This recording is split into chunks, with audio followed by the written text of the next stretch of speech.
Alex S.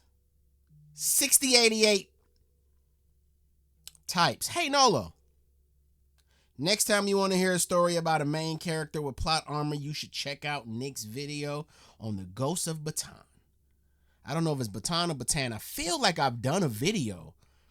I thought I did a Sabotaging video about him, but I searched. I didn't see it. But I swear I've done something on this, so we'll see. It will blow your mind. Y'all know that's what the hell I'm about anyways.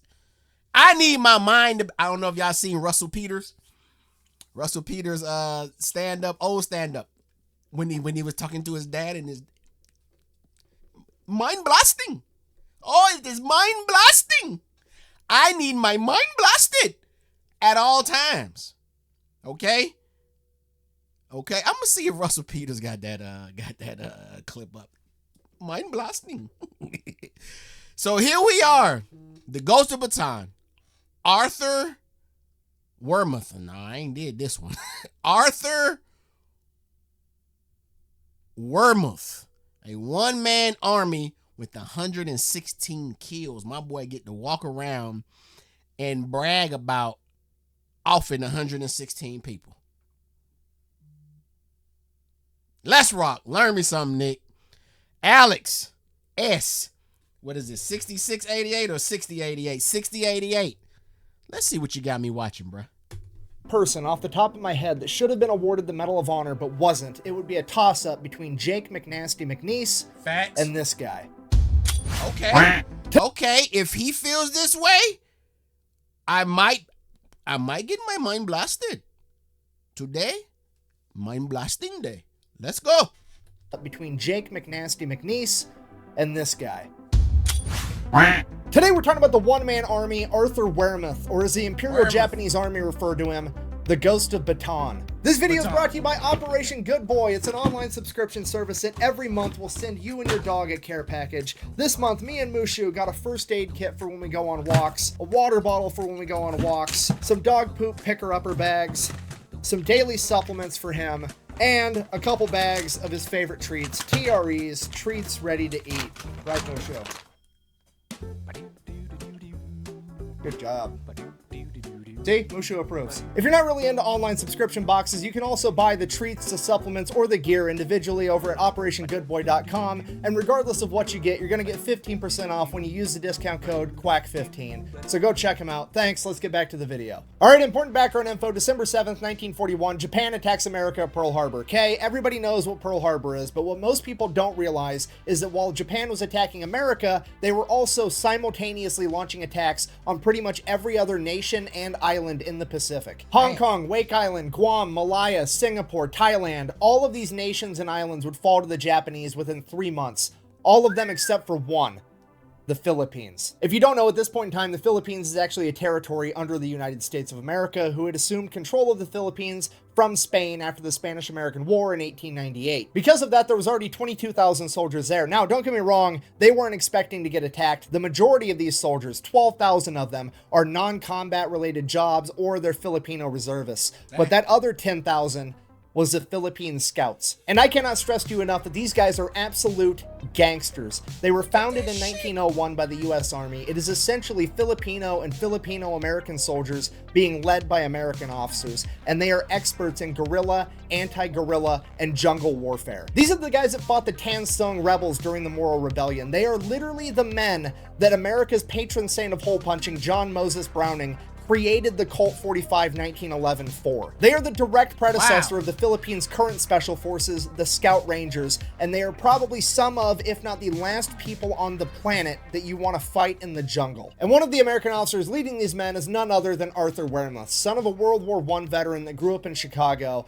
For high school, he would attend Northwestern Military Academy, and after graduating from there, he would be denied by West Point because the only thing he excelled at in life was football and winning fistfights. His football coach said that defensively he was a tough man to get through, and offensively many points were scored through holes that he opened. Despite being rejected by West Point, he still wanted to be a military officer, so he would go to college at Loyola University in Chicago, where he would join the ROTC program and get his bachelor's degree in bacteriology, which would later become known as microbiology. So after graduating from college and receiving his commission as a military officer, he would write the United States War Department requesting to get put on active duty. He would get accepted and sent over to the Philippines, where he would arrive in January of 1941 to train with the Philippine Scouts. Fast forward 11 months later, the Japanese show up and they attack. Filipino and American forces are not ready. They are outmanned, outgunned in every conceivable way. At this point, leadership decides their best bet is to pool all of their resources and have everybody move to the Bataan Peninsula. They are essentially going to back themselves into a corner, draw one line in the sand, and desperately try to hold that line long enough for American reinforcements to show up. It's not a great plan, but it's pretty much the only thing they can do. And if that wasn't bad enough, there's actually a problem with that. The Japanese are advancing so fast that they're going to be able to cut off the route to Bataan before everybody can actually make it there. So now Arthur Wearmouth and the rest of the 57th Infantry Regiment are going to have to go and fight the Japanese on the front line,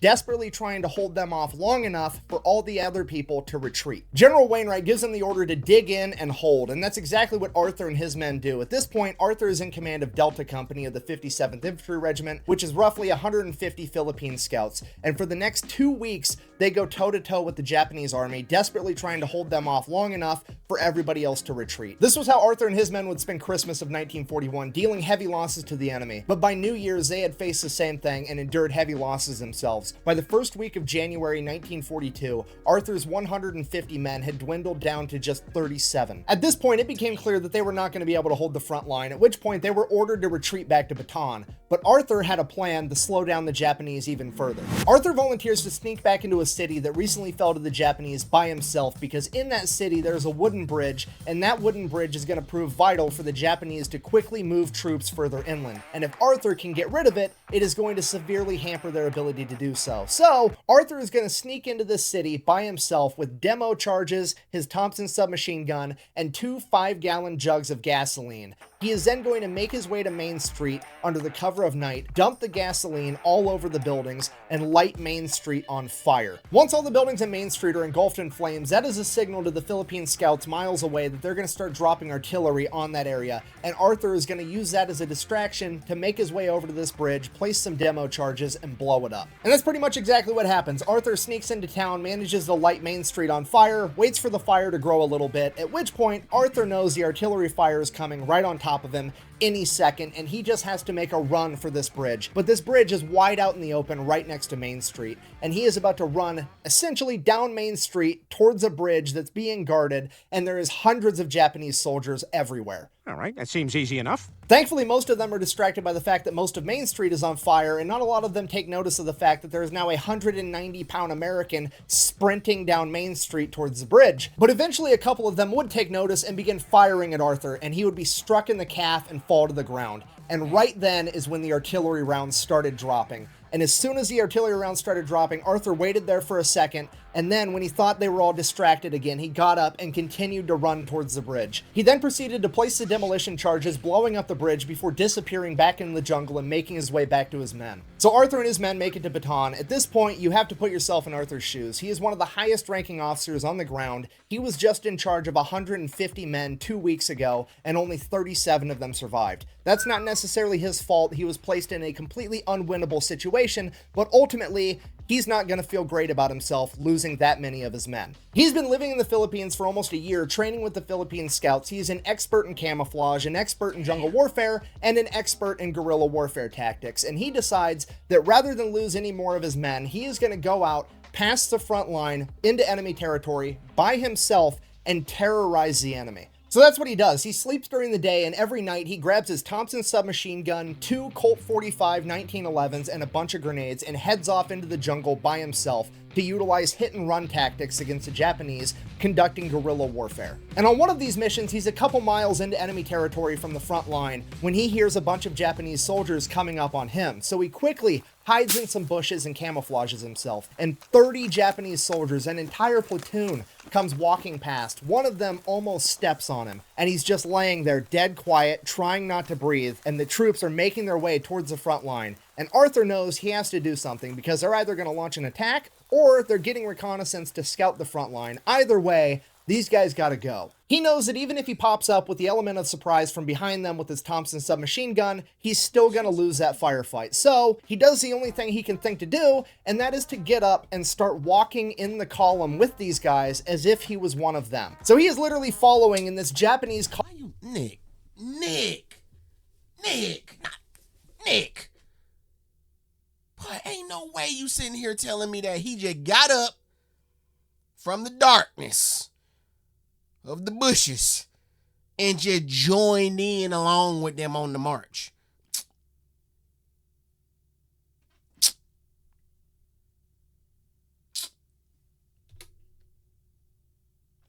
in the column with these guys as if he was one of them. So he is literally following in this Japanese column, walking through the jungle towards the front line. At which point he decides, hey, I gotta make sure these guys don't look back and actually try to get a look at me because I'm wearing a different uniform.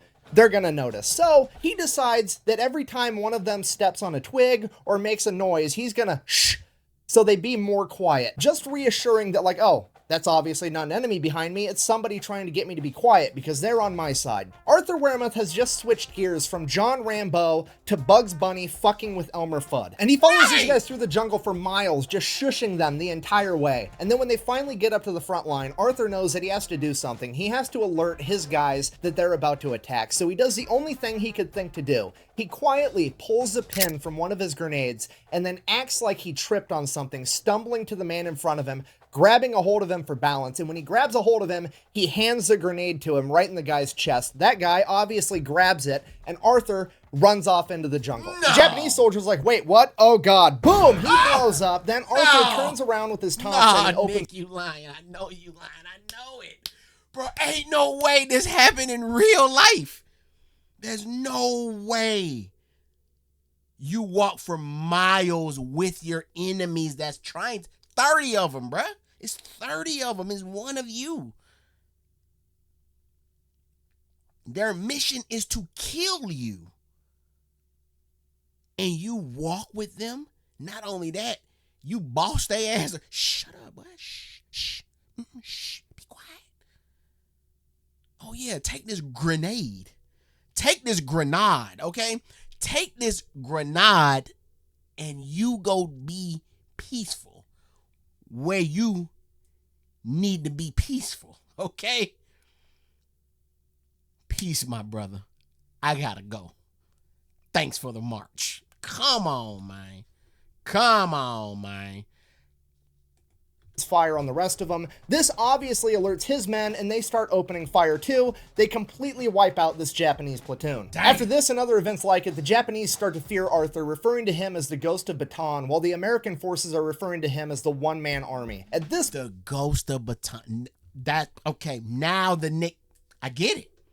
You're moving in the night, you silent, you right there with the enemies, they don't know, they can't see you, but you with them. I get it. I like it. I like it. I like it a lot. I like it a lot. I like it a lot. Referring to him as the Ghost of Bataan, while the American forces are referring to him as the one-man army. At this point, he gets his notoriety, and other experienced Filipino scouts start volunteering to go out with him, but he doesn't want to lose any more men, so he keeps refusing, and he keeps refusing. And finally, there's one brave Filipino scout that he can't refuse because this guy will kick his ass. His name is Sergeant Crispin Jacob, aka Jock. He is described as being 6'4", 220 pounds, and Arthur Wehrmuth himself said that he is half Filipino, half Oriental giant. And he begins going out on these missions with Arthur, and time after time, Jock manages to save Captain Wehrmuth's life. At some point, it becomes apparent that the Japanese are intercepting frontline communications, but here's the thing, these communications aren't done over radio, they can't just be intercepted wirelessly. These are hardwired communications with a physical wire just strung out on the ground. This means that somewhere along that wire, the Japanese have tapped into it physically, and Arthur Wehrmuth and Jock are sent out at night to investigate. So they're tracing this wire down all night long, just following this wire, and at some point in the darkness, they lose track of it. So they're trying to re-find where the wire wire went. They're looking. Arthur gets his legs tangled up in a vine and he falls down. No big deal. He pulls out his knife, goes to cut the vine. Oh shit, wait, hold on. This is the wire. At which point he looks over to yell at Jock like, hey, I found it. And he looks,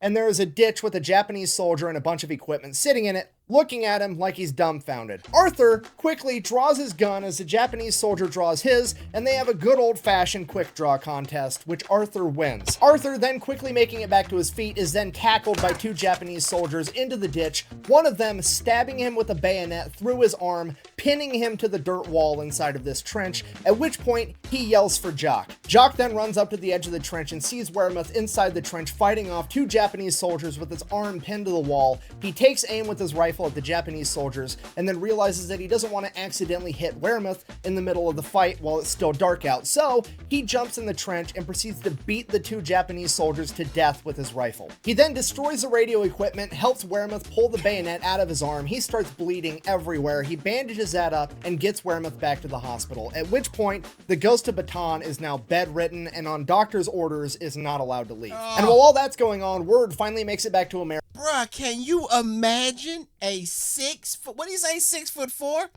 6'4", 204. You got LeBron. This is basically LeBron. LeBron beating you over the head with the ass end of a rifle. He going butt to head to butt, as he towers over you.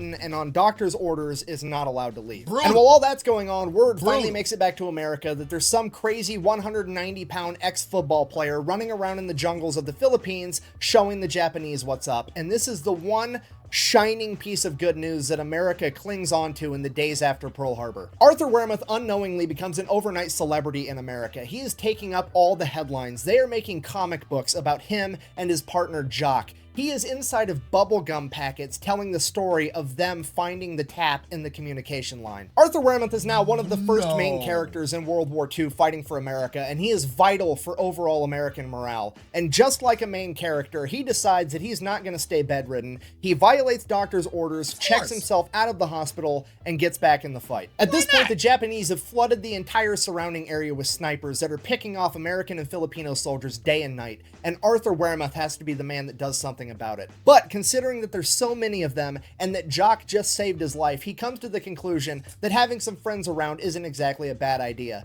So he starts taking volunteers to join his special anti-sniper unit, and 84 of the meanest, most experienced Philippine scouts volunteered. Not only were these guys counter-sniping the snipers, there was also a bunch of them out in the jungle, camouflaged and hidden, waiting for the sniper to fire so they knew where he was, and then they were going to come at him with machetes and Colt 45s. Throughout February and March of 1942, Arthur Wehrmuth, Jock, and their anti-sniper unit were credited with taking out 500 Japanese soldiers, and this is considered to be a very conservative estimate. Then, in late March, Command would ask for volunteers to do a nearly impossible mission of recapturing the high point of Mount Phuket, at which point Arthur immediately volunteered and then asked his men who of them would also like to volunteer, and they all did. Arthur and his men then set off to try to complete this nearly impossible mission. It is a 36-hour hike through enemy territory just to get to the objective. Along that 36-hour hike, they are credited with taking out an additional 65 Japanese soldiers. Then upon reaching Mount Phuket, they would launch an attack,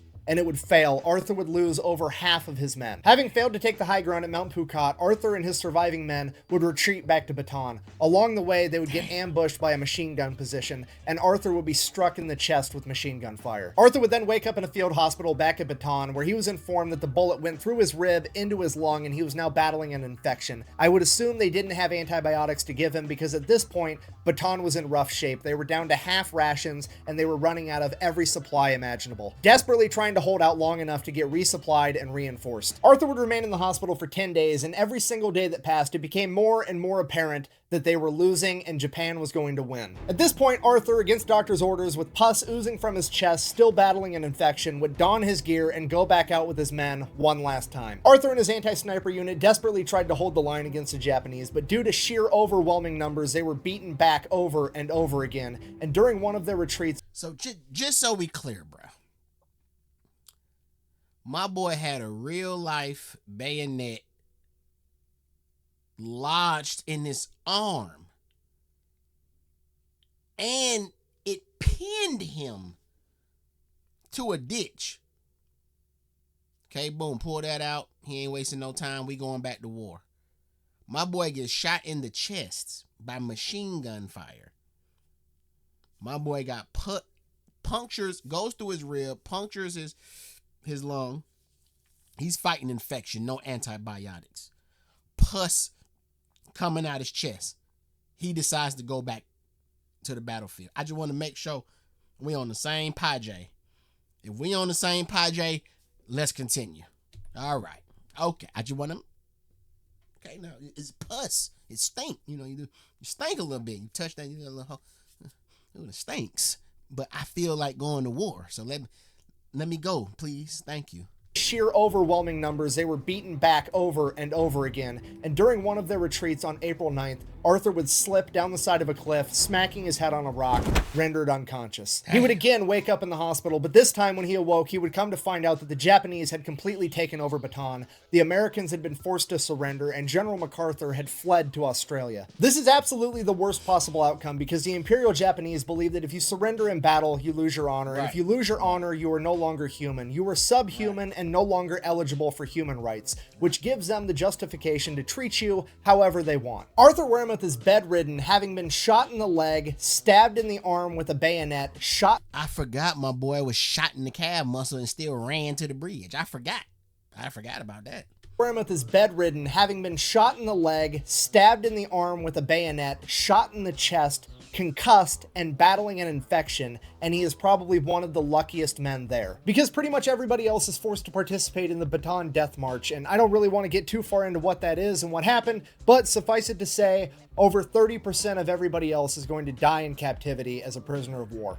And if Arthur Wehrmuth were also forced to go down the Bataan Death March, he would absolutely be a member of that 30% given his current condition. I can't verify this for sure, but I think the reason that they let Arthur Wehrmuth have a chance at surviving is because technically he never surrendered. He was fatally wounded in battle, and when he woke up, he had already been captured. So I think that maybe the Japanese didn't look down on him as subhuman because he didn't forfeit his honor. He literally fought until he lost consciousness, and by sheer luck, he survived and woke up in captivity. After making his recovery, now Major Wehrmuth would find himself being the highest ranking military officer around, making him the leader of the few remaining Americans that were lucky enough to escape the Bataan Death March, and for the next year they are used as forced labor to build Japanese airstrips. One of the Americans under the command of Arthur was a man by the name of Elliot Smesler, who later on in life would write a book of memoirs about his time as a prisoner of war under the Japanese. In that book, he wrote this, quote, "The first year of my captivity, I worked on building an airfield for the Japanese. Life wasn't bad because they were afraid of the major in charge. His name was Major Wehrmuth,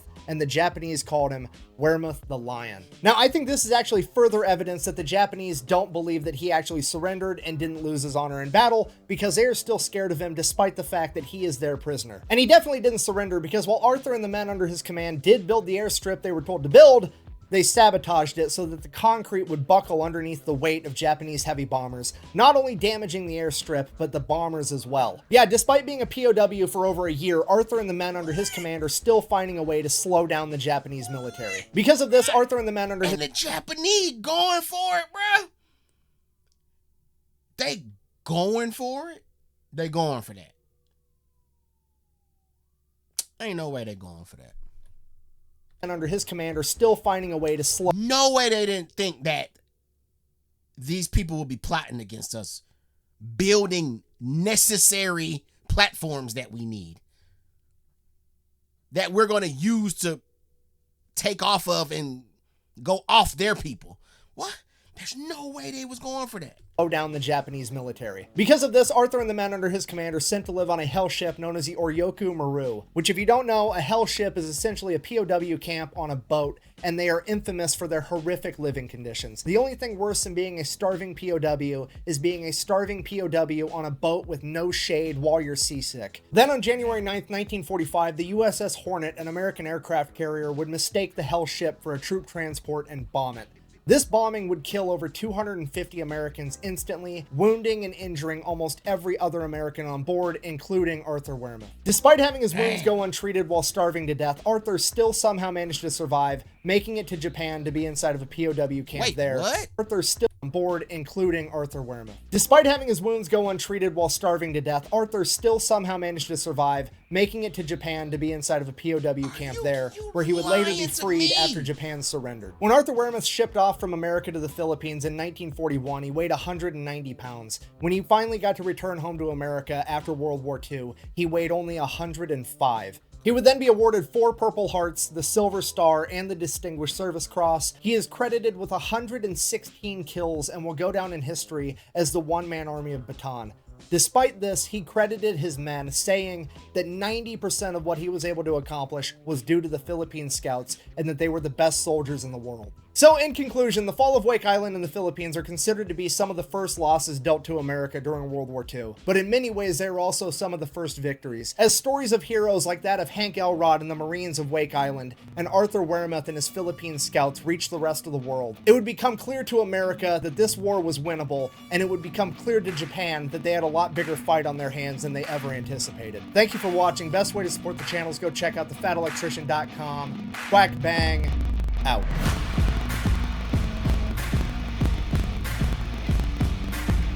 Bro, these stories are just, they're just good. They're just good. I love it. I love it. I love it.